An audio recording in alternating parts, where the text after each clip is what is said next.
Hi, it's Linda Morrison here.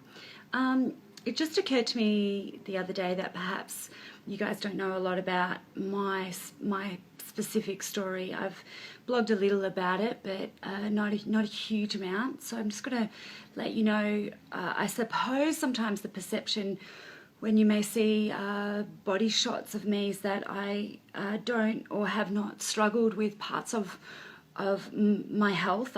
Yes, I've been athletic for a long time. I've was taught how to weight train from the bodybuilders way back when I started attending aerobic classes when I was about 15 or 16 years of age, and shortly after I started teaching aerobics myself. Was always athletic at school, I suppose, and very involved in being strong and fit and healthy, and absolutely loved that side of my journey of my health. When I had two babies in my late 20s, and I was pregnant and breastfeeding for 4 years in succession, and then I eventually was probably very tired during that time, but still was very, very fit, teaching aerobics until I was, 9 months pregnant and all of that sort of thing. And then the night before my son's 5th birthday, I took in some chocolate nuts and got quite inflamed in my mouth. My mouth started tingling, my lips, my cheeks, my tongue started tingling, and I started to swell up, and called an ambulance because my tongue was getting quite large. So I was having a type of anaphylactic reaction. So I was rushed to hospital, and where they watched me progress until my entire neck and chin was blowing up. Now, this is not an unusual allergic response. It's actually quite common, but for it to come on at 35 years of age was actually quite scary.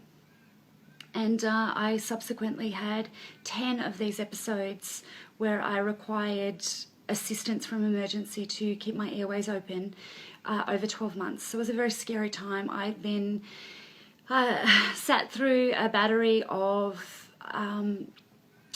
tests around my immunity and what was I allergic to, and it seems that probably a lot of things, but most importantly I was probably suffering from chronic tiredness. I'd pushed through physically, probably for way too long with small children.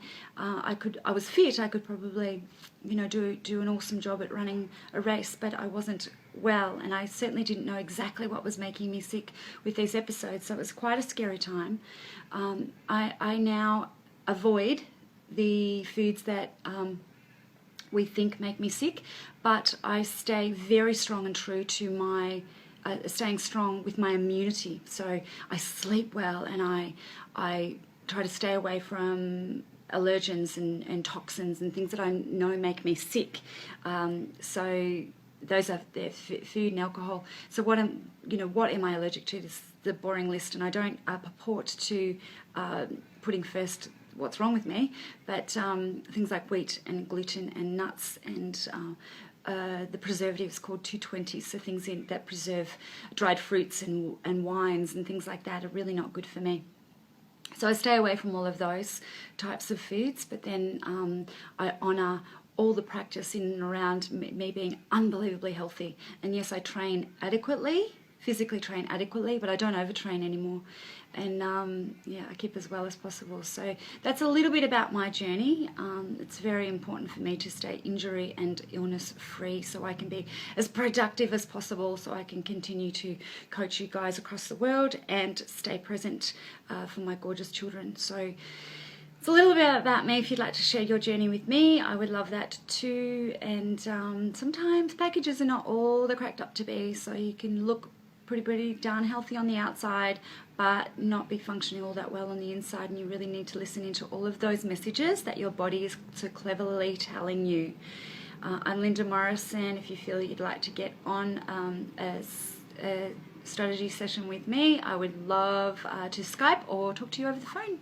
Talk really soon. Bye.